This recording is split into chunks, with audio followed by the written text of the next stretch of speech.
welcome to today's Lulu Podcast. So today is going to be a very interesting show, and we're going to have such segments even in upcoming shows. Today, we are talking about careers. So we're going to launch this podcast by talking about interior design. And on set today, we have an amazing person. She's my friend, and she's also a worship leader at the Soldout Ministry. And on top of that, she's an interior designer. She's been practicing this for years. So we want to delve into her world to find out what is interior design all about, what can we learn from it. If this is something you're interested in, I'm telling you, this is your show. Erin, karibu sana. You look so nice. Thank you. You're glowing. Oh, wow. Bundle of joy. Yeah. Wow. So tell us about yourself. Well, my name is Erin, born in Nakuru. Wow. I'm a believer of God. I'm born again. I'm a mother of one, and I'm expecting someone very soon. No wonder the glow. Yes. Career-wise, I'm an interior designer. I'm married to one husband, not two. Happily married. Yeah, it's good to put that out there. Yes. Yeah, so that's me in a nutshell. Wow. Yeah. Wow. I'm so happy. Interior design, people usually look at it like it's so far-fetched, but it's just simply about, making spaces and all that. And I think that's why you are just the best person that we could bring here, because you have such amazing work. Thank you. And you've done you've worked with so many people. So it's good, at least you come, you inspire us, yeah? And probably give us some tips on how to make our homes better. Zikae poa. Zikae vizuri, tukue comfortable and everything, yeah? Yeah. So just tell us about your career. When did you start? Is it you decided after school you'll do interior design? Was it a passion you had from before? Is it something you've always wanted to do, or did it come to you? So just a bit of a brief about your career path. And I never, even once in my life, thought I'd ever do interior design. Oh, wow. Never. When I finished high school and now you're waiting to go to campus, I wanted to do actuarial science. What? Yes. Okay. So I got admitted into Maseno University. Alafu wakati nilifika huko nikaambiwa points zangu haziwezi. The one Maseno? Yeah. Oh, okay. So nikaambiwa points zangu haziwezi kubali nifanye actuarial science. So I was told to change. So nikafikiria, back in high school I used to love drawing, like just doing sketches and all that. So wakati niliangalia list nikaona interior design na napenda kuchora kidogo, nikasema let me do that. I didn't know what it entailed, what it was all about. I knew that there would be some drawing. So nikasema wacha tu nichukue hiyo. Wow. Yeah, and that's how I chose it.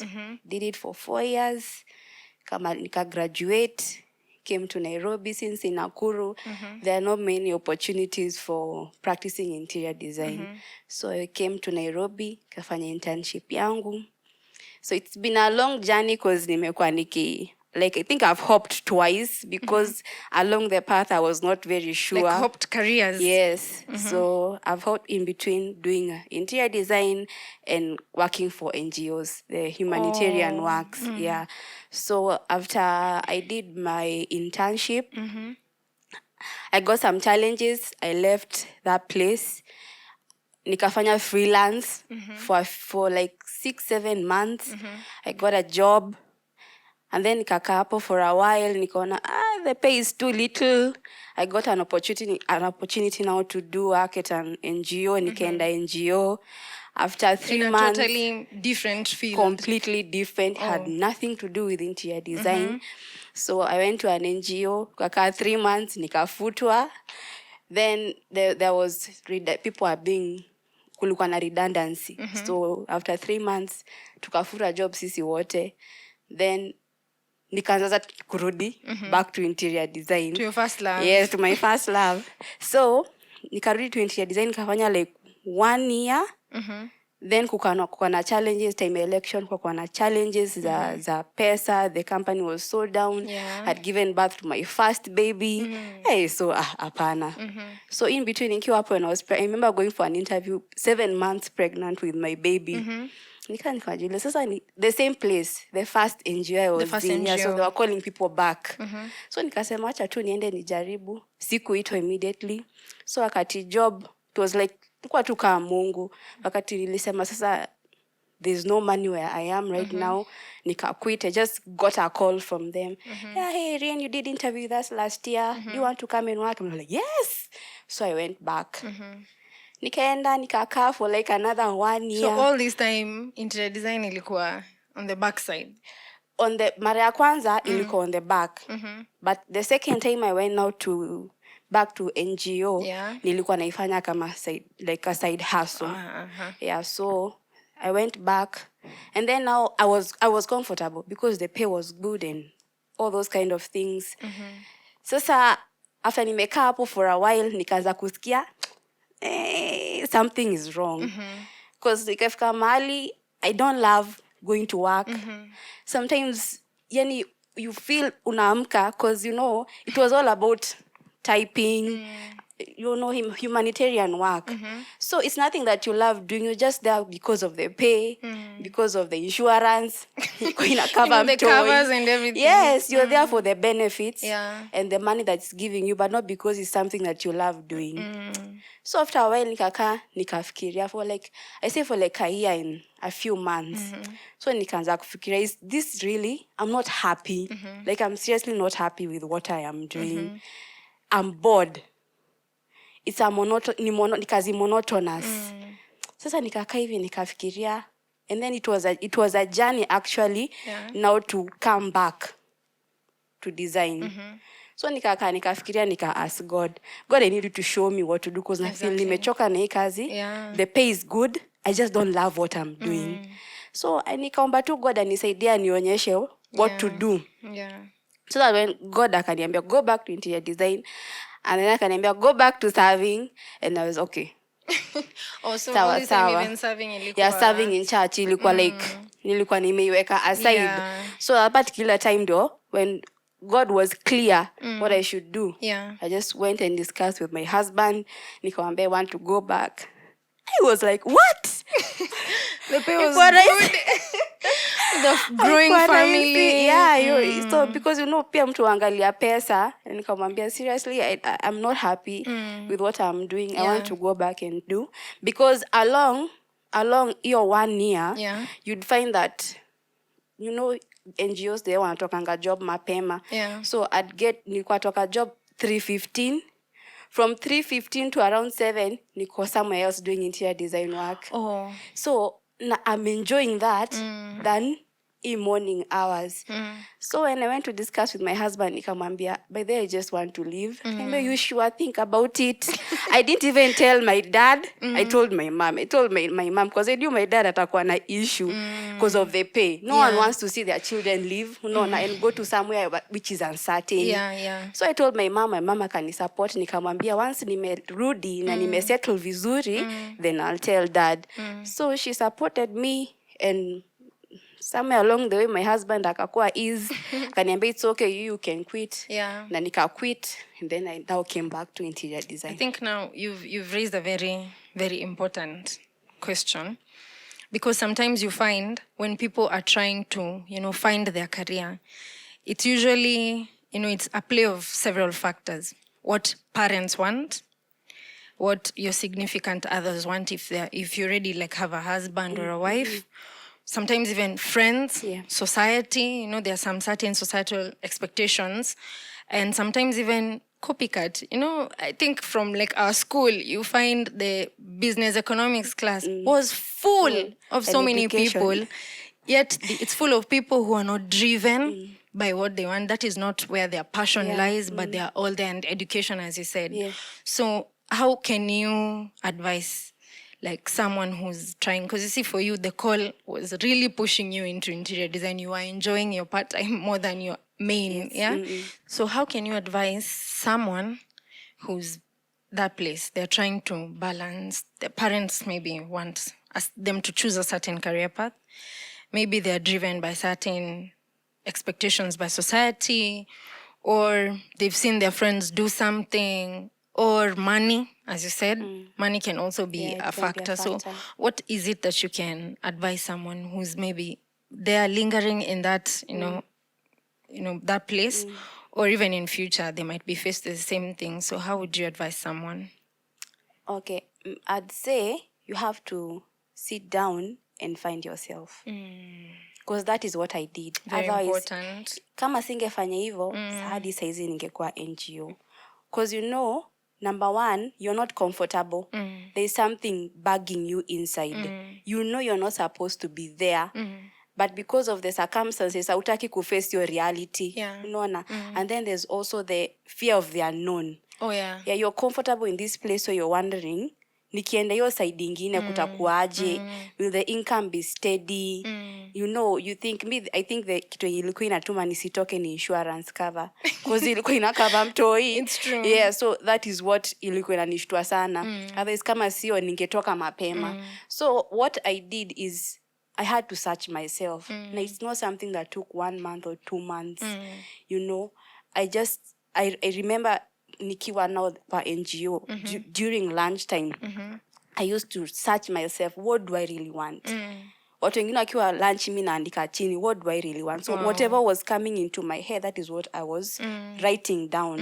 And every time I'd write that, the same things would pop up. And then now after writing down, I took it to God to prayer. Oh, yeah. So that very important. Yeah, because you see, you don't want to move alone.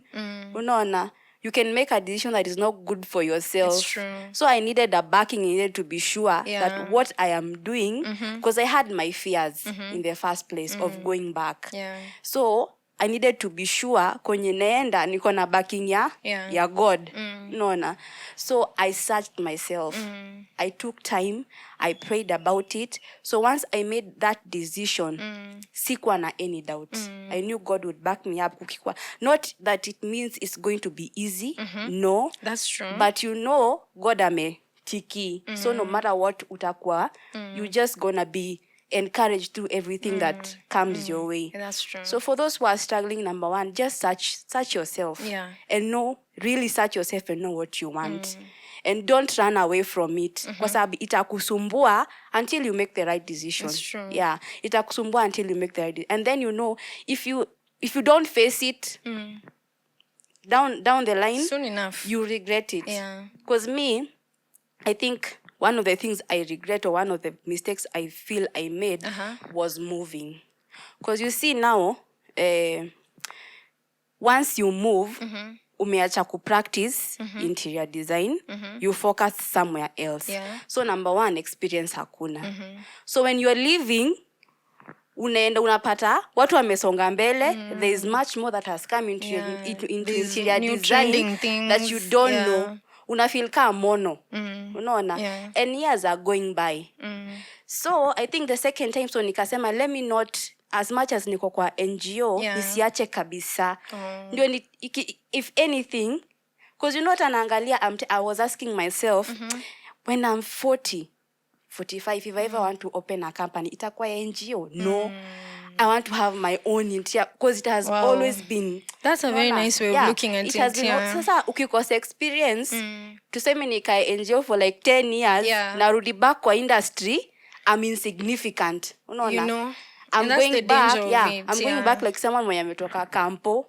Mbona uko na 1 year experience, which is not enough. So I think hiyo mistake yaku not to make decision to stick, because I believe the 2 years, I would have gained more than I have right now. But the decision of leaving and coming back to interior design, I've never regretted. I've heard of a story before of a banker. Banking back in the days, because I think I was hearing it in a conference or something. The banker, anaenda bank kila siku, reporting to work at 8, anatoka 4, nice benefits, nice insurance. But now when he got to a place, sasa, hiyo tu ndio the works, you're going through the same things over and over and over. And it's not like it's something he wanted. He was pushed by the parents. Because banking that time felt like it's a nice career. I mean, you work in a bank where the money is being minted and all. So he started following his passion, which was playing piano. Wow. So he used to finish banking, go to Safari Park, play piano for the guests when they're there.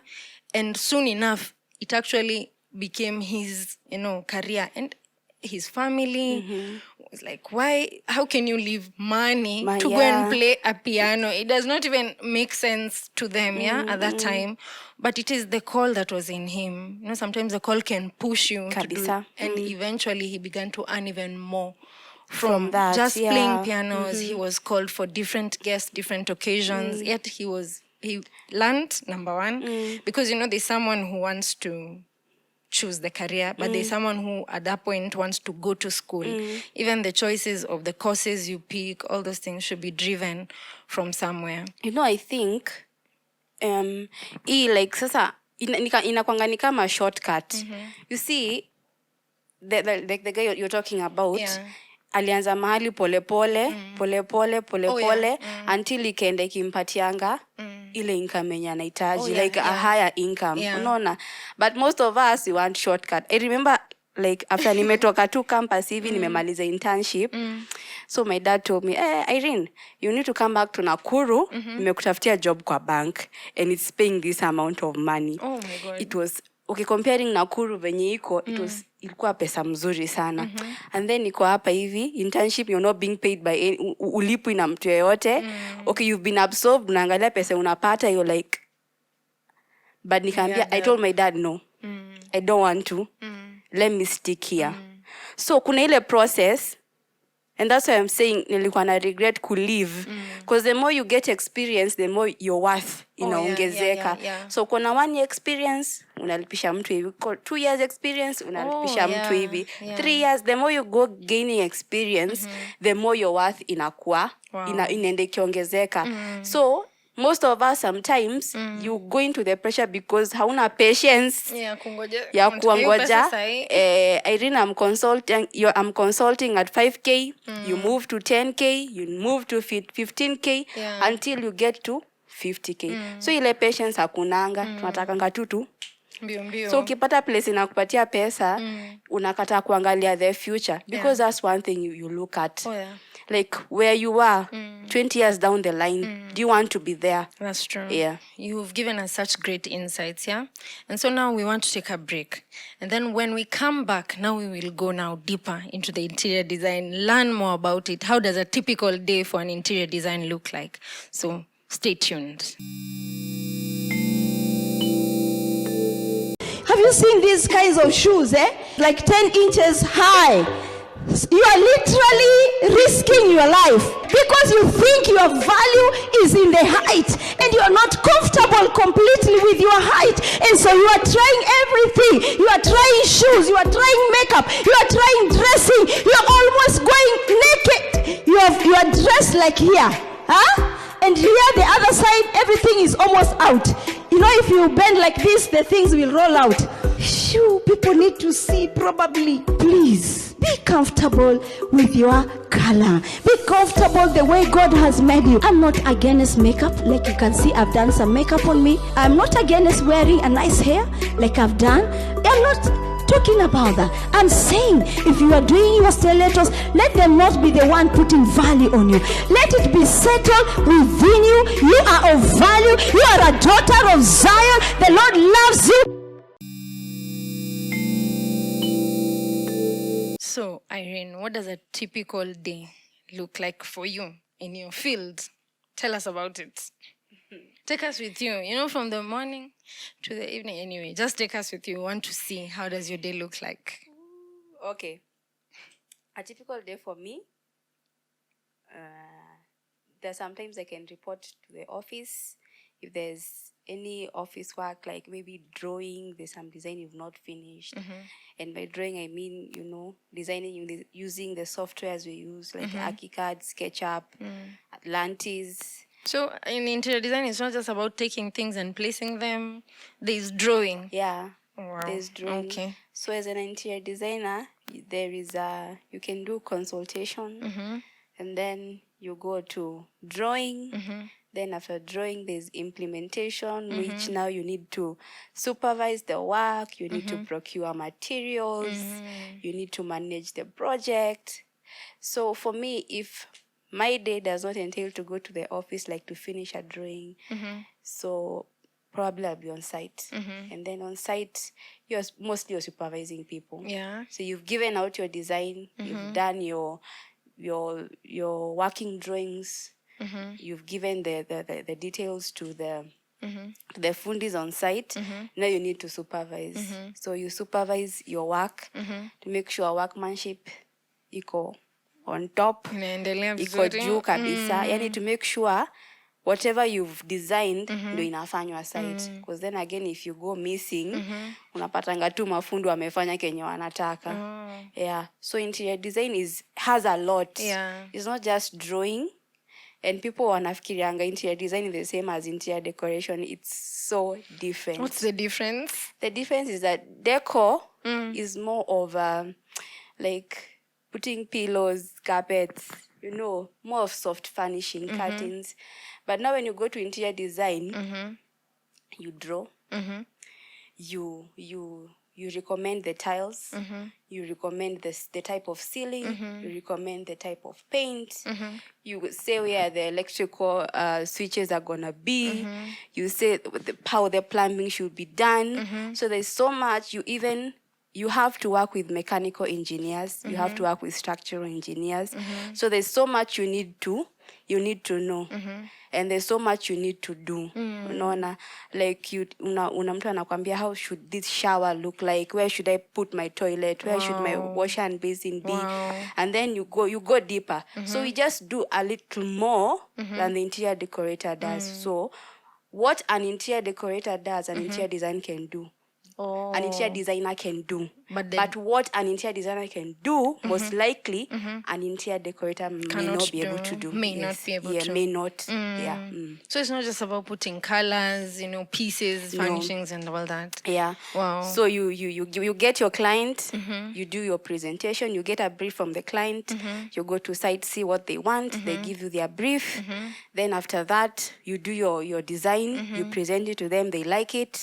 You do your working drawings. After you do your working drawings, you do a material schedule now of all the materials for the house. Yeah. So you can get clients who want you do everything interior, from drawing, you do everything. Yeah, now it depends on the kind of client you get.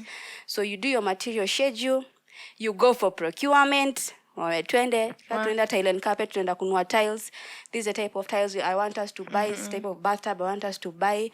You procure, you share your drawings with the fundis, the tiler, the painter, the gypsum, lights, fittings, unashare. So it's quite something. Yeah, it's quite something. So kama ni curtains, you share everything. The sizes, are you using the rods? Are you using the rails? You share all those details with different people. And now after that, you manage all of them. So now manage, you have to unaangalia. Nilisema what kind of wall finish do I want? Nilisema nataka gypsum ikayaje. Nilisema nataka floor ama tile ya bathroom ikayaje.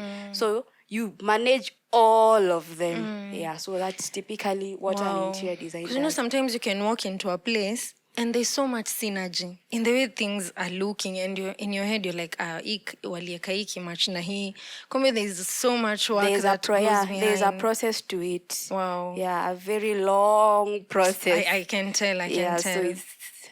So it's so much. But you get a lot of fulfillment from it. I do. When you see the spaces. I do now, after all the stress, and then finally you see what has come out. And then even the most beautiful part of it is when you see your client is satisfied. Wow. You just feel, you get fulfillment from it. Wow, it must be so nice. Yeah. It must be so nice. Because, at the end of the day, spaces where we are, our living rooms, the hotels we go to, everything matters how it looks like. So what kind of projects have you worked on? Do you just work on houses? What have you done? So and what can you do? Probably there's someone watching who's looking for an interior designer. So what can you do? what kind of spaces can you decorate? Do you even do outside landscaping, for example? I don't know. Tell us. I don't do landscaping. People usually confuse. Like you get some time back, mtu anakuita nini, like on a wedding, you tell someone you're interior designer, anakuita ukafanya wedding planning, mwingine anakuita ufanye, landscape. So anafikiria you can do, because of the word designer, anafikiria you can do. Oh yeah, you can. Yeah, you can do all of them. all those stuff. So I'm not a landscape designer. So, or rather we call them landscape architects. Oh, so there are people who specialize in that. If I want, I can do it. Just the way you can find there's an architect who knows about interior design. Oh yeah. Or there's an interior designer who has ventured into architecture and anajua so much about it. So if you want, you can venture into it. So me, I'm not a landscape designer. I can tell you a thing or two, but ukiniita nakwambia cha tuite so and so. So and so. And then again, I'm not a wedding planner. Yeah. I don't know anything about planning weddings, maua za weddings na nini. I don't know. But the work I've done residential mostly, and currently I'm doing a hotel. Wow. I've also done office spaces. Yeah. So hapo ndio niko. Office, commercial buildings, hotels, and residentials. Wow. Yes. So if you're looking for something or someone to design your space, you know just the person, yeah? So now, what are the challenges that you face in your career? Because every career is not always smooth. What are some of the challenges? Maybe you can give us one or two.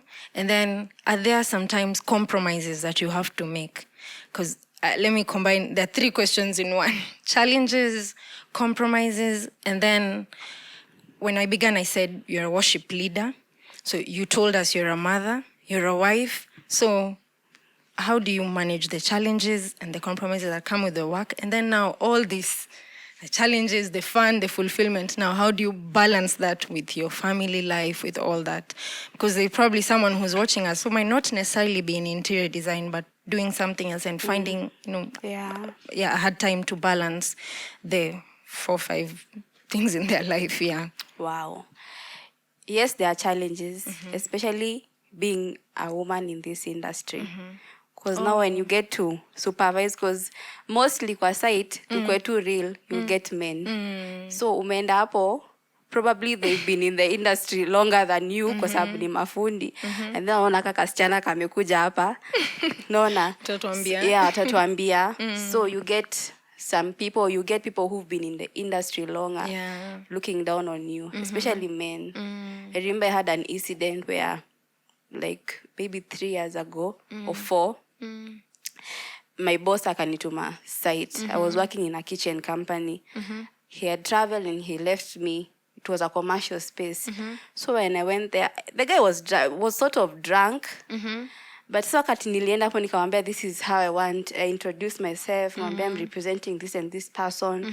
I'm here to oversee the space and all that. He was so upset. He was very upset. Like, unatuambia kama nani? Who are you? Nini. You're just, ile male chauvinism. He talked. And then that particular moment, the client was coming. I didn't know the client was coming. They just popped in. Na I introduced myself to the client. Nikamwambia nimetoka ni my boss alikuwa ametravel out of the country. So I explained nini. So when the guy, because he was there listening when I was talking to the client, I don't know if he was shocked or I don't know what went through his mind. Akakuwa tu ni kama akaenda chini. Akanyenyekea kabisa. Akanyenyekea kidogo.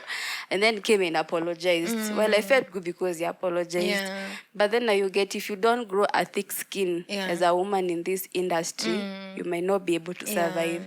You need a thick skin to deal with every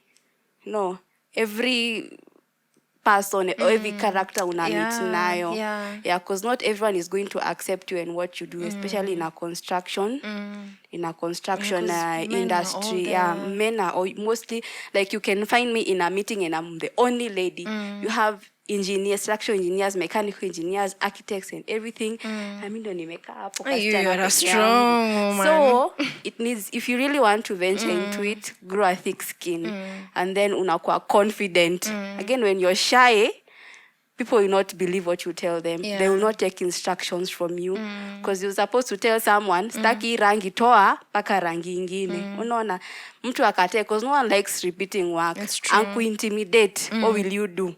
Unaona you have to. So you have to show them you're confident and you know what you're doing. Wow. So mostly that's the biggest challenge I've found working with men in the industry. That's the biggest challenge. Wow. And maybe if you talk about compromises a little, because because you're working with, especially when you're working with a client, let me say, maybe nisiseme compromise, you listen to the other parties. Okay? Like you have your design and the client says this, and you're the one who's doing the design and you're seeing it, unaona haita work. So you listen to all the parties. You listen to what the client is saying. You listen to what the fundis are saying. Again, usiwaonyesha ati mimi ndio kusema nini and then you disrespect kwa kufanya kazi mbaya. So what you do, for example, if there's a mistake or there's a problem kwa site and wanataka, like they call you, Erin, come and help us nini here. So unamwambia what's the solution. Unamsikiza, they feel appreciated, and then you give your So I will not call it a compromise, per se. I just say listening to what everyone is bringing to the table and deciding whether you'll go with it or not, including the client. So some clients are really very hard, wanakata. So as long as you have done your due diligence, I think yellow will work here. The client says, no, it's my house, I want red. Wow. Unaona na kwame. But you have, as long as you've done your due diligence, then that's okay. You don't need to argue with the client. Or, Okay. Yeah. Wow, I like that. Now balance. Talk to us about balance. I think that would be the hardest. It would be the hardest, and it has been a journey. Trying to balance being a mother, a wife, ministry in church, and your interior design and all that. I'd say ilifika tu mahali nikaambia God anionyeshe what to do, how to. So currently what I've done, I've made a schedule. Like I plan my day literally for like a month.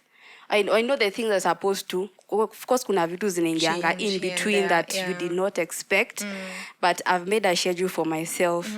So before I go to work, what time I'm waking up, what I'm doing before I leave work, and then for the rest of the day, sinajua niko kazi, that I leave blank.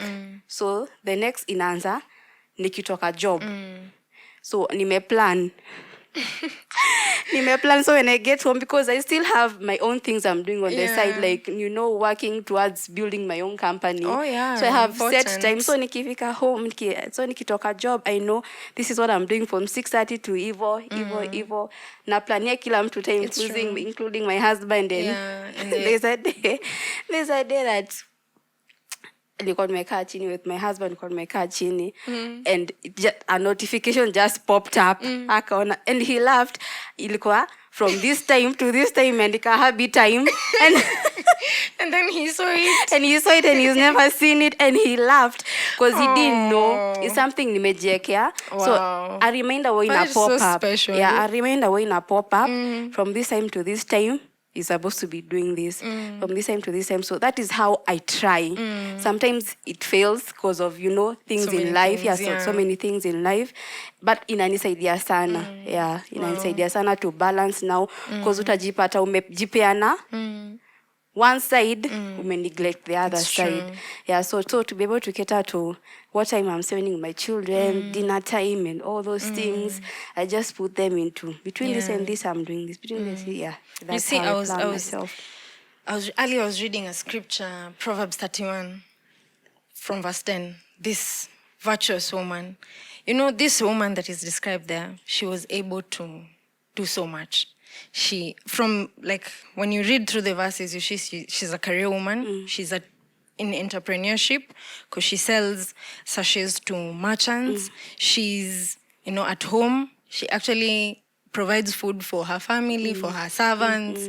Everyone has something to eat. They're never clothed. They're never less clothed. They're always warm. And at the same time, she's still serving God. And her husband is praised at the gates.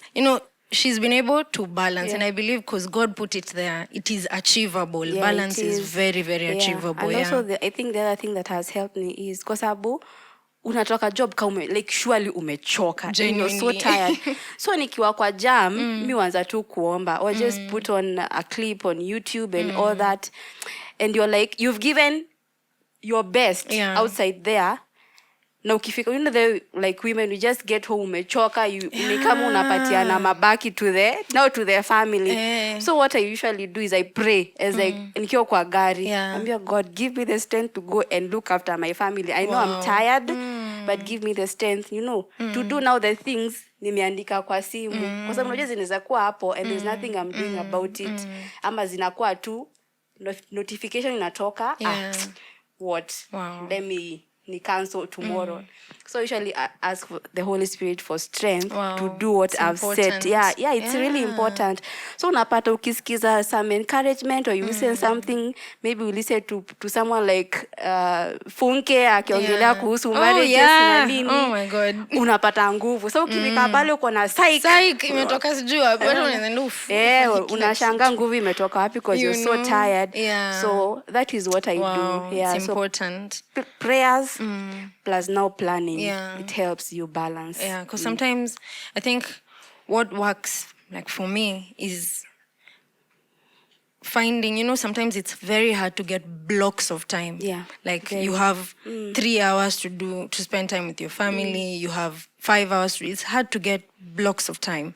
But I read somewhere this concept of getting pockets of time. Like small pockets. Because you can get a pocket of 10 minutes and you do something so meaningful in that moment for someone, for example, call home. In those 10 minutes, you'd have talked to that person, even if you've not talked to them for 1 week. It means something.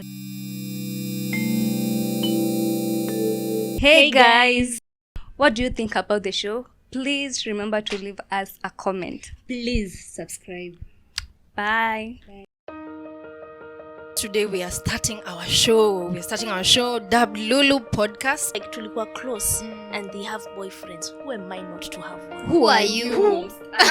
And she was like, it's just Jesus. You just have to decide. And that day, I remember, she's like, come to our church.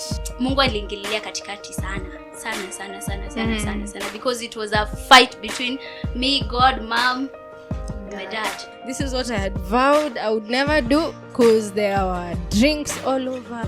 I'm so born again. But when we meet with that guy, oh my. Why should I forgive him? He doesn't he deserves nothing. He's the grown up, if anything. Yeah. Sai wacha ni make do. Jesus ndamu accept later.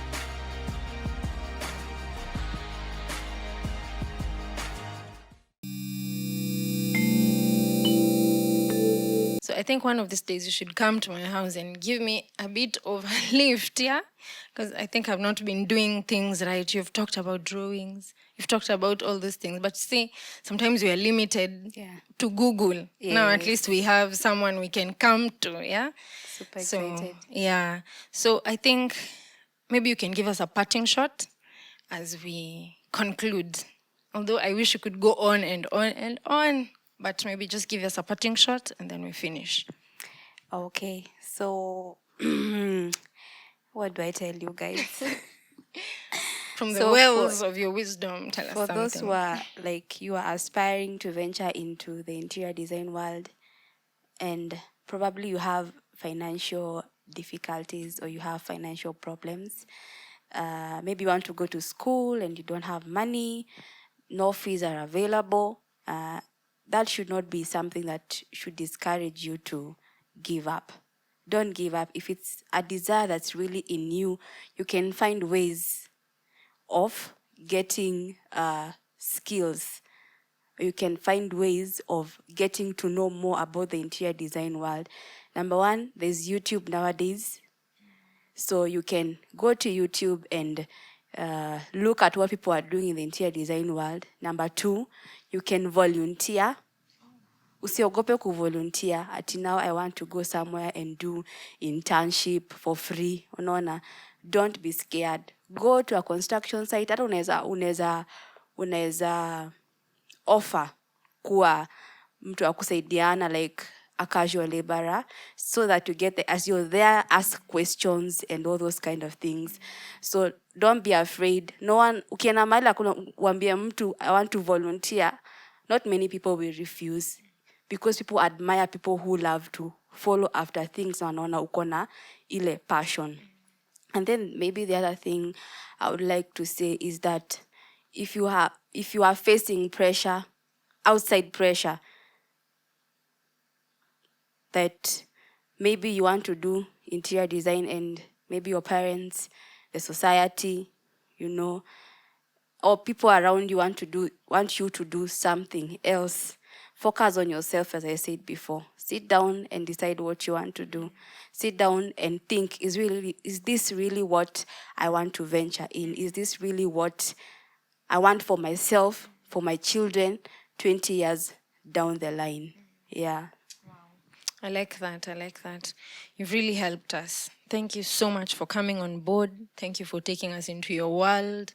Now we understand the interior design world better. Yeah. And so thank you so much. That's all. There's a lot we can say. And we'll talk about this after. Taniandikia contract. We need to do something. Yes. Yeah. So thank you so much, our viewers, for joining us. It has been a very insightful session. I don't know if you took something home, but I've taken so much home. I have to, implement here and there. So I'd just like to remind you to subscribe to our channel. You'll find this video right there. We have so many other conversations we've had, so many other teachings. So subscribe to our channel and make sure you click the notification bell so that every time we have something coming up, we have a new show, we have a teaching, we have something, you'll always be notified. And this podcast, you can find it on our Telegram now on audio. It's something that you can listen to, you can share with your friends, and feel free to leave us a comment. Ask questions. We'll forward them to Erin. If you want, you can even, inbox us. We will send you some tips. We'll send you her number if you want to connect with her. So make sure to reach out to us. So thank you. See you in the next one.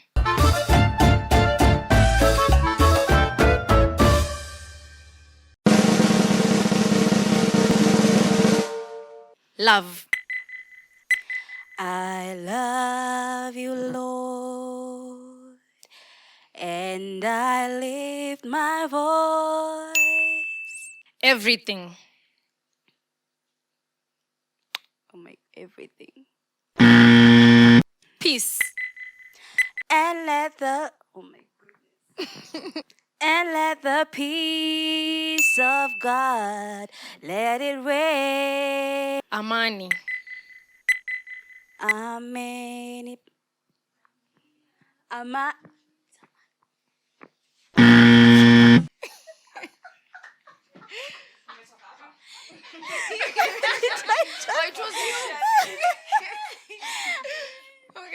Siko sure kama iko na amani. Imagine sina kuanga amani. Oh my goodness. Cross. At the cross I bow my knees, where your love was. Oh my goodness, like.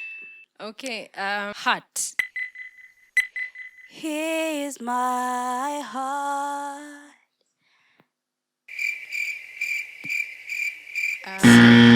Like seriously, I've gone blank because it's It's not an actual song. no, it's an actual song. Mbona tujui?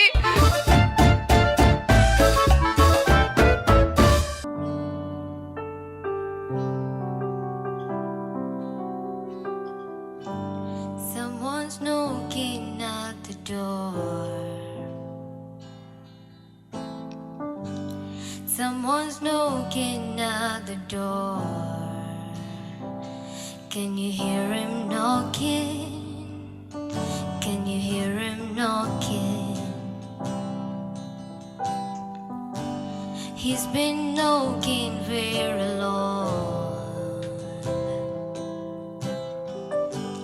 He's been knocking for so long. Can you hear him knocking? Can you hear him knocking? Jesus, Jesus, Jesus is at the door.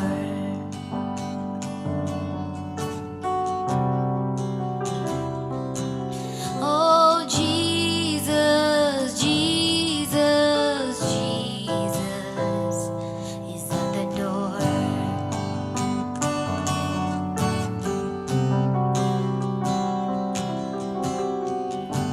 Someone's going